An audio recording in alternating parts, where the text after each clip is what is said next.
Brightwaters at the Little Lake Grange. It's October of 2012, and we're serving 7 meals for 200 conventioneers with all of this incredible organic food that was sourced locally from farmers and producers not very far away.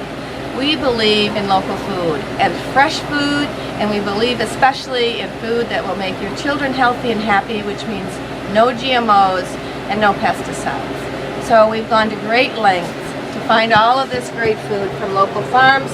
We've got onions from Irene and cabbages from Green Uprising. We have homemade pies from Grangers near and far who have wanted to give their grandmother's pie recipe to us for this weekend. So it's a down home, on the farm, the way it used to be 100 years ago, weekend of food. Come and join us next time. It's been, I've gotten so many comments about the wonderful food this year. It's been really great. Now, when I tried to do this before, I ran into some problems, but you were talking about the difficulties you had because we didn't have a food hub. Thank you, Richard. Yeah, the problem especially for me for a one-time catering job, but for any restaurant that wants to use local food, is that we need a food web or a food hub, or you could call it a food broker. Some place for all the farmers to tell every day what they have, and for people who want food to come and call. Like this red cabbage, I had to make 4 or 5 phone calls before I found some red cabbage, and I actually, because of the weather and the earliness of the season, I went to Sonoma County for the cabbage. So why would one caterer want to make all those many phone calls and spend days to find red cabbage? They don't. And so they go and buy from a big food distributor, and the food comes from wherever it comes from. So to get this local food movement moving forward, I believe a food web or a food hub is absolutely important to connect those new farmers with the people in their area that want food, not just at the farmers market, which of course is wonderful, but just food web. Let's go for it. You've done some amazing things here. We're inside your walk-in cooler. In the kitchen of your Grange. Oh, this apple juice is very special. There's a group called the Grateful Gleaners, and they go around and they help pick fruit off of trees that's going to go to waste.